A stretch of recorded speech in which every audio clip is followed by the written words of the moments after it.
tracking some weather impacts tonight. We know crews are cleaning up after severe storms swept through parts of the southeast. That's right. The storms damaged homes, businesses, and even an emergency response center in one South Carolina community. Alina Allen has those details.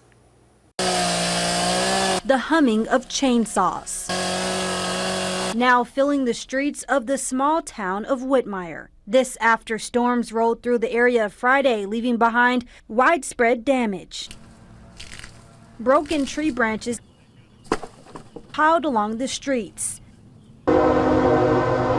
Crushed pieces of bricks that were once a part of a business's front wall on Market Street, now scattered across the floor, just doors down from Sherman Hunter's business. Wow, kind of rough right about now. That's real devastating there.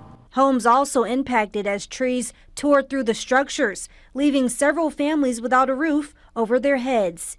Jerry Galt says while some of his trees were blown down, he's sad to see his neighbor's home hit. I mean, it's sort of devastating for our little area, and I can imagine having fear of something like that happening again.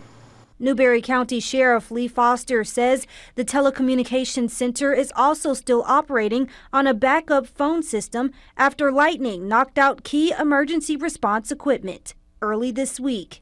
He says they may experience a delay in response times, but so far that hasn't happened. We have high hope that most of our problem will be solved through the insurance payment. But have that not the case, then we'll have to go to county council and ask for funds. It's been a tough stretch for some communities, including ours over the recent days if you back up to last week. Last Friday was a pretty active day across the Carolinas. We had several downbursts and microbursts like you saw there in Whitmire, and then that tornado obviously in Cleveland County. Much quieter weather last couple days. It was nice rainfall falling in some locations. Look at that view above town. Gorgeous from our camera here at the studio. Our Mr. Sparky Camera Network. The heat's going to return tomorrow. We had 2 days in the 80s. I hope you enjoyed it because we're going to be back into the 90s pretty quickly. Late week, even mid and upper 90s. But by the weekend, here comes the scattered showers and storms. So tomorrow, this is back to reality. It was nice, comfortable weather for a couple of days. Mid 90s tomorrow. Not too far from our normal. Our normal high is right around 91 right now. So we're sitting at some of the warmest average highs of the entire year. You see that stalled front down to the south, it's going to continue to what we call wash out and kind of dissipate. So pretty dry conditions.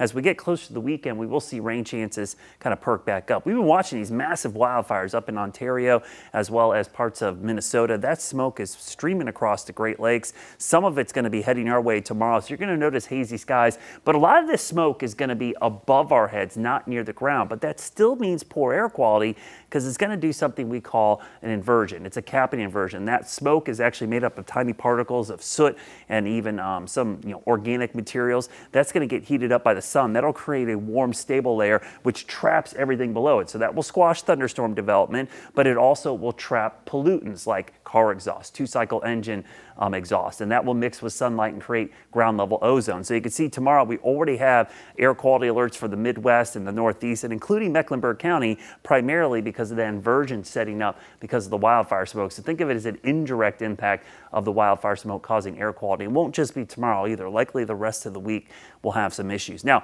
dew points, they're going to stay elevated, so it's going to be pretty sticky around here through the next couple of days as that heat dome kind of gets closer to us, especially for Thursday and Friday. Notice it getting closer. Those will be the two hottest days, but then it starts to back up to the west. We call that retrograding back into the western part of the country, and by the weekend, a little dip in the jet stream develops. That's a more unsettled pattern, meaning the chance for showers and storms will return. So the long range shows cooler weather where that trough is. We'll still be on the warm side of that, but with the increase in moisture and that trough in place, we could see a higher chance of rain in that same time period. So good news for the drought. Even though we're going to dry out for the next couple of days, we could see the chance of rain return this weekend into next week. Now, it will not wash out your weekend plans. Mid 90s Saturday, low 90s Sunday, and that 40 to 50% chance of an afternoon evening storm after 3 or 4 o'clock in the afternoon. So the evening plans are the ones you're going to have to watch. Your Jerry Hunt Supercenter 7-day forecast. 2 hottest days are going to be Thursday, Friday. Still pretty warm this weekend, but higher rain chances. As we show you the 10-day forecast, you'll see temperatures begin to kind of level off a little bit. A lot more 90s showing up, but also Maybe by the end of next week, a little bit cooler weather with a chance of rain. So pretty typical summer pattern, and the chance of storms returning, at least that will help out with drought conditions. We'll get an update on Thursday, remember, as the drought monitor comes out for any of the rainfall that fell this week. We'll see the impacts that it had on our long-term drought. Looking forward to that. Brad, thank you.